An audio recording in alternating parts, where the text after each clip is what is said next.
This is a wormhole.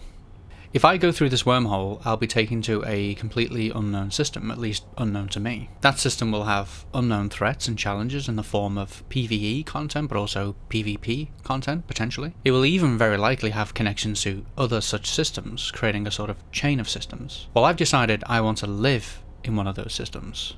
I want to live inside of a wormhole. In space, no one can hear you scream.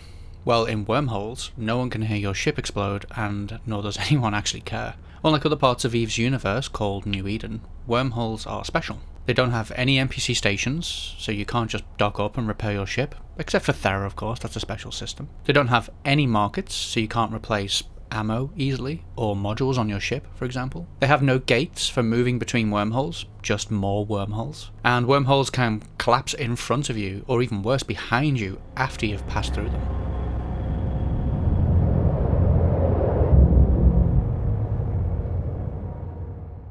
So I'm going to find a wormhole that I like, and I'm going to live in it. I'm going to build a corporation in it, I'm going to make structures in it, and I'm probably going to get attacked and killed in it. I'm definitely also going to need to write my own custom software to help me manage my life in such a system. Things like bookmarks, probe scanner results and parsing those results, system signatures for tracking value of the system, fuel consumption calculators, and much more. And regardless of what happens, I'll record it and share the whole experience with you. Starting right now.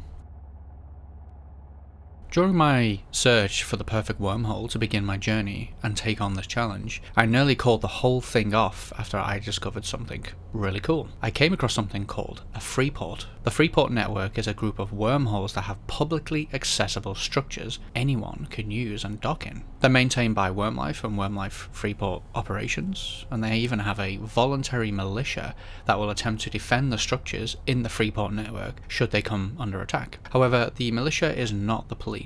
They're not the Concord of wormholes, and so your security is your own responsibility. Which makes sense. It's actually quite difficult to operate a police force.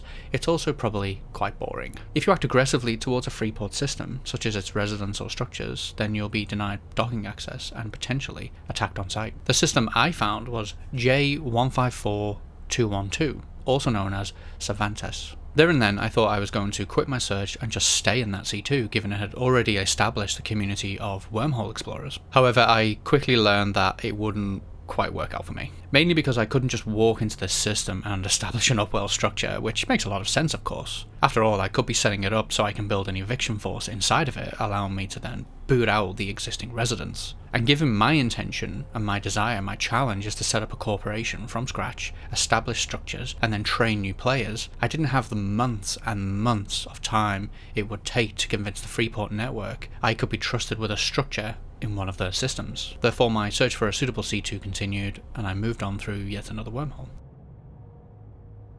After a few days, I came across J161628, a C2 wormhole. It was actually only 2 jumps from the Freeport system Cervantes via a C3 connection. The reason I'm looking for a C2 is because they tend to have high sec and C1 statics, or at least they can have such statics. That makes them ideal for my plan of setting up a simple wormhole corporation aimed at new players to EVE with similar interests to my own. I'm not capable of doing C5 and C6s just yet, probably not even C4s neither. Also, those kind of wormholes are protected too. Well, as it turns out, J161628 has a C1 and a high sec static. It has no upwell structures anchored inside of it, only player owned customs officers. And thus we encounter a problem.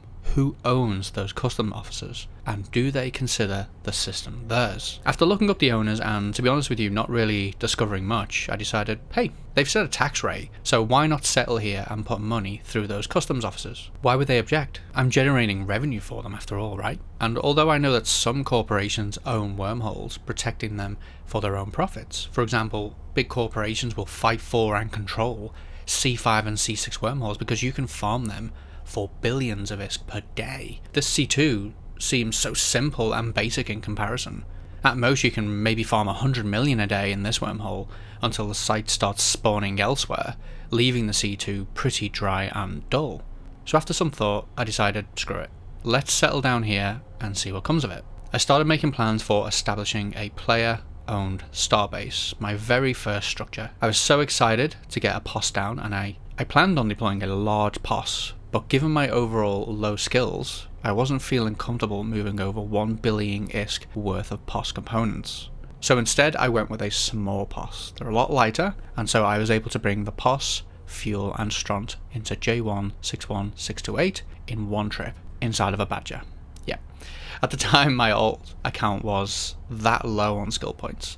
The crane and the bustard were simply out of range. But I managed it. I got the POS up and the fuel inside of it, the stront installed. It came online and the shields wrapped themselves around me, and it was awesome to see the shields come online, and I felt a lot safer almost immediately. Now all I had to do was get some additional features into place. What I primarily wanted was a ship hangar and somewhere to stash modules and loot. Without this capability, I had to put up with only having access to a Badger and a T2 Buzzard, and I would have to leave the system, go and get my Tengu, leaving the Buzzard behind of course, and then come back in the system to do combat sites, which then meant that when I was done, I'd have to go back out again and get my Buzzard, or I'd have to fit my Tengu to always be able to scan down combat sites and anomalies and other ships, which of course it can do, but it just can't do that as quickly as the Buzzard can. And I really wanted my Tengu in the system so that I could do a few combat sites. So to make this a reality, I would need a ship maintenance array and a corporation hangar array. Because these things were so big, I found myself yet again having to do multiple trips in the Badger. And although I had no issues at all, I won't lie and say that I wasn't nervous with every single jump I took through a gate or a wormhole. What made the whole thing easier was the high-sec connection in the C2, which was anywhere between 2 and 10 jumps from either Jitter or Amar, all via high-sec systems. So that was pretty handy. I got the arrays in place and started to plan the next phase of my journey, an upwell structure. But something else happened once I got the POS online.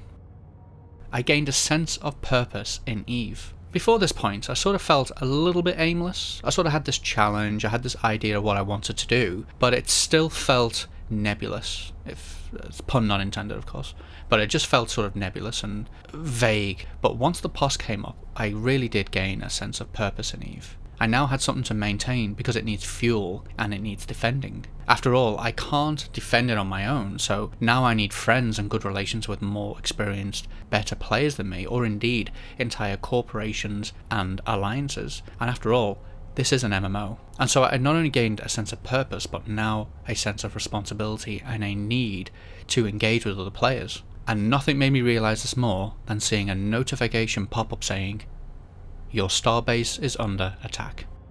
An hour. That's how long it took before someone started attacking my starbase. 1 hour. I warped straight to the starbase. I saw the attacker sat there on their own, taking shots at my shields. And this is where my previous point is being proven right. What could I do? Ram them in my Buzzard? There isn't even ram damage in EVE, and that would just be insane. So I had to think, and I decided to reach out to them and start a conversation, which is a story for the next video, I think. In the meantime, let me know in the comments below what your first wormhole experience was like. Was it positive? Was it negative? Are you that venture that I deleted the other day in a C1? Reach out and let me know. I'll see you soon.